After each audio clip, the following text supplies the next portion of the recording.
Bonjour, bienvenue sur ma chaîne. Alors aujourd'hui ça va être un test un peu spécial, particulier. J'ai eu la chance qu'on me prête un BMW X4 X-Drive 2 litres de 2019 en pack M. Donc c'est une jolie voiture hein, qui est assez sympathique. Ça vaut quand même 65 000 balles. Et en fait, je voulais faire une comparaison vraiment directe avec un véhicule que je possède depuis 2012. C'est un BMW 120D donc de 2012, 184 chevaux. C'est des véhicules, on va dire, un peu pas tout à fait comparables dans la taille, mais dans l'esprit, bon, BMW, donc c'est exactement pareil. Il y a une grosse différence, donc bon, les véhicules ont 7 ans d'écart. L'interface, certes, l'interface graphique est bien meilleure maintenant dans la BMW X4. Hein, vous voyez, on a des compteurs qui sont sympathiques. On peut changer l'affichage avec certains modes. Enfin, c'est assez joli. Il y a pas mal de petits trucs. Toutefois, il y a quand même une grosse différence, c'est-à-dire que la BMW 120D, c'est une boîte auto 8, hein, c'est exactement pareil, hein, c'est une boîte auto 8 aussi la X4. Il y a une grosse différence de poids. En fait, la X4, elle fait 1800 kg. Effectivement, c'est une 4 roues motrices, donc c'est un peu plus lourd. La caisse est plus longue et plus grosse, on est d'accord. Mais c'est un peu décevant, malgré tout, parce que celle-ci fait 190 chevaux. Mais il y a quasiment une seconde d'écart de 0 à 100. C'est-à-dire que la BMW 120D est plus rapide d'une seconde. Bon, c'est quand même beaucoup. Au niveau des qualités dynamiques, la 120D elle est plus basse, elle est plus légère, elle est plus marrante à conduire.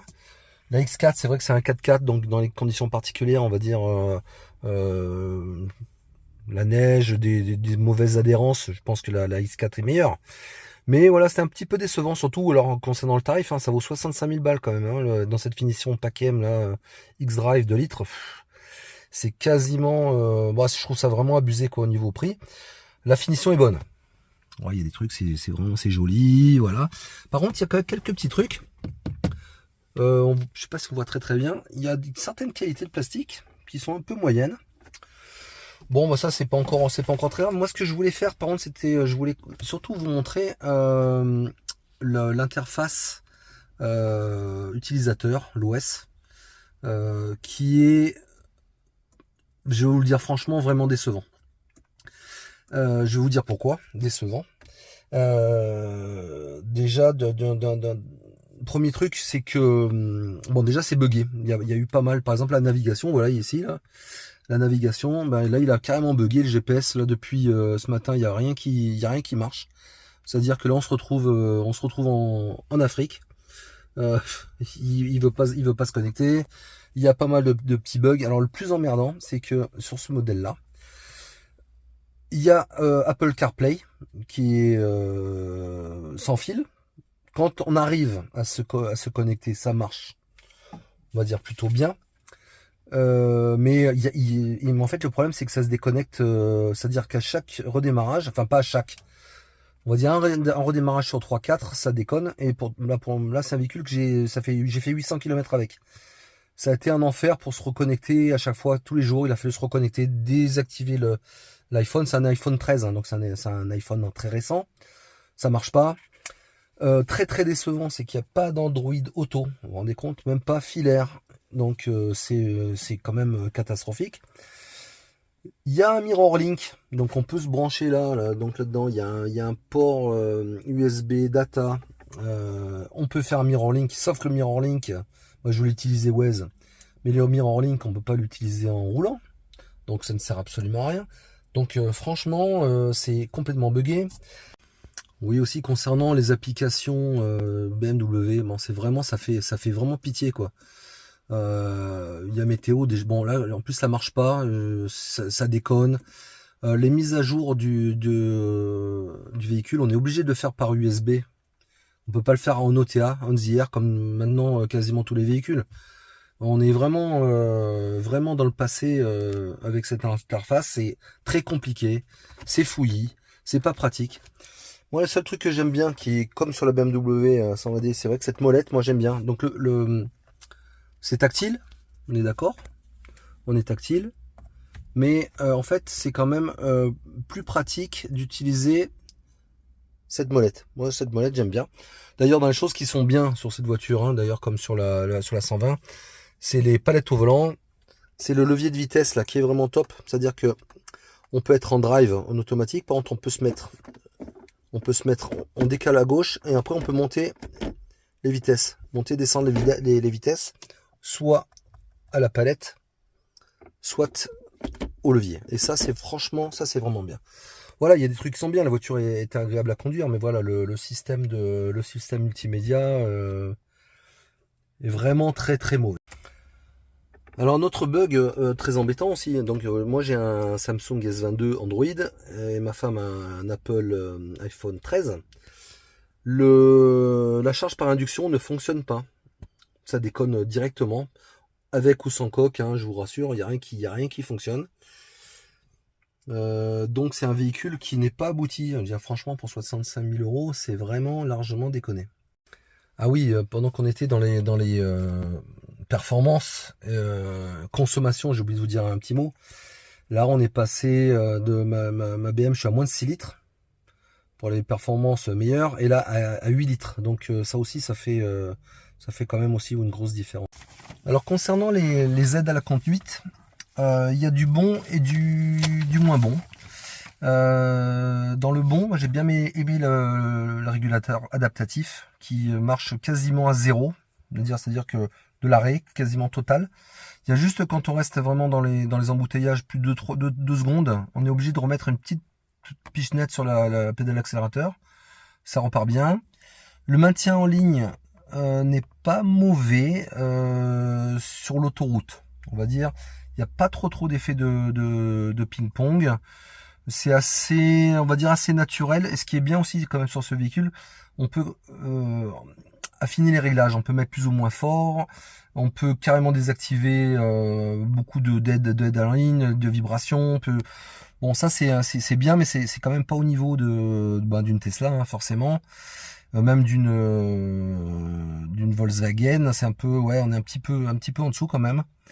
Il y a un truc aussi qui est aussi mauvais que chez Volkswagen, c'est la reconnaissance des panneaux qui est assez mauvaise aussi. Là il y a des trucs qui fonctionnent pas bien, c'est un peu décevant aussi à ce niveau là. Bon, l'ergonomie de l'OS aussi c'est pas terrible, hein. Donc vous voyez par exemple, on va prendre un exemple tout bête là, en réglage véhicule. Alors avec la molette ça va, je pourrais le faire aussi avec le doigt si je veux. Voilà, les vibrations du volant, des machins, voilà. Il y a beaucoup de réglages, mais on va dire que l'architecture de l'interface, c'est assez brouillon. On s'y retrouve pas vraiment. Voilà, du coup, il y a beaucoup d'informations, il y a plein de trucs, mais en fait, c'est brouillon. Ouais, c'est vrai. Là non plus, c'est vraiment pas top, hein.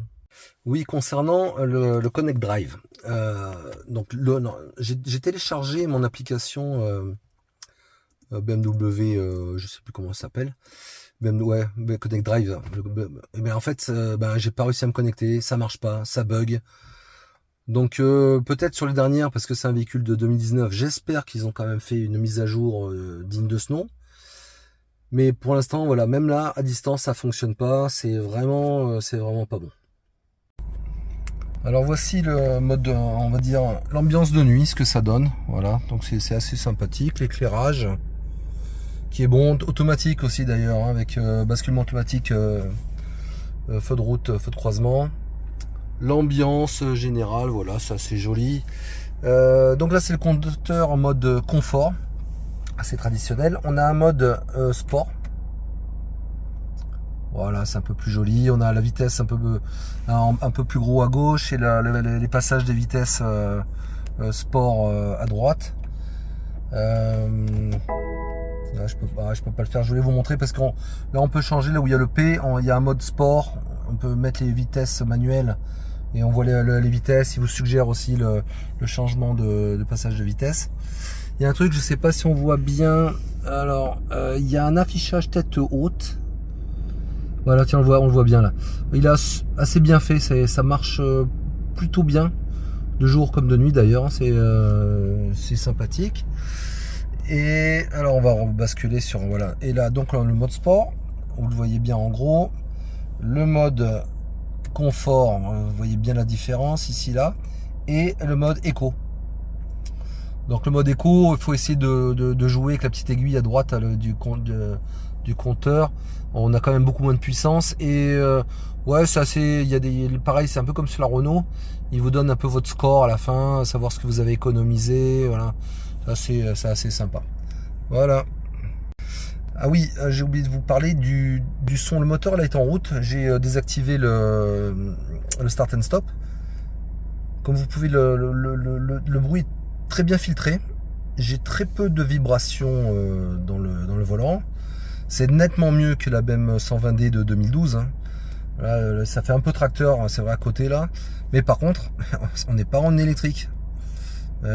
Pour ceux qui ont essayé une électrique, là, il n'y a rien à voir. Là, on est à l'arrêt, il n'y a aucun bruit, zéro vibration. L'électrique, c'est quand même un autre monde, hein, il faut l'avouer. Enfin, un truc de valable sur cette voiture, c'est la caméra de recul, qui est aussi bien faite parce qu'on a une caméra avant, arrière, avec reconnaissance un peu des obstacles. Bon, il vous les met un peu en gros, il vous les entoure. Il y a même une, comme vous pouvez le voir ici, il y a même une petite dashcam en fait intégrée dans ce modèle-là. On peut voir un peu ce qui se passe en cas d'accident. Voilà, ça c'est bien. Voilà, c'est pas au niveau d'une Tesla, mais on est pas mal. Oui, toujours un peu reproche sur ces véhicules, comme sur la BMW 120D, avec cette boîte 8, qui est bonne, c'est une très bonne boîte 8. Par contre, le frein moteur est vraiment faible. Bon, moi je joue un peu avec les palettes pour descendre les vitesses, voilà, comme ça, là, mais c'est nettement insuffisant quand on a connu le e-pédale sur une voiture électrique. Donc en fait, en conclusion, vraiment BMW doit vraiment se réveiller pour proposer une interface utilisateur digne de ce nom. On va dire, parce que même Renault a fait un boulot extraordinaire sur la nouvelle Mégane E-Tech. J'ai eu l'occasion d'essayer, mais vraiment trop court, donc j'ai pas pu faire un essai complet. La BMW i4, c'était mieux, mais c'était quand même pas ça, hein, par rapport à une Tesla, même à une Renault. Même la dernière interface de Stellantis qui est sur la DS4 est largement meilleure, bien que j'aime pas du tout leur pavé tactile. Je préfère largement la molette, voilà, comme ça là, physique. Ça c'est vraiment pratique, ça j'aime bien. Bon, c'est peut-être une question d'habitude aussi, hein, quand je roule en BM, mais voilà. Donc mais BMW est largement en retard et il faut vraiment qu'ils bossent sur leur interface, parce que là, surtout à des prix vraiment hyper premium, hein, on pourrait le comparer à la Volvo C40 Recharge que j'ai essayé, où on a un Google Android qui est moins bien d'ailleurs que la Renault Mégane E-Tech, mais c'est largement mieux que cette BMW. Donc honnêtement, voilà, BMW, ils se sont un peu endormis sur leur laurier, et il faut vraiment qu'ils bossent, voilà. Si cette petite vidéo a été informative pour vous, eh bien n'hésitez pas à vous abonner et à mettre un petit like. Merci, à bientôt.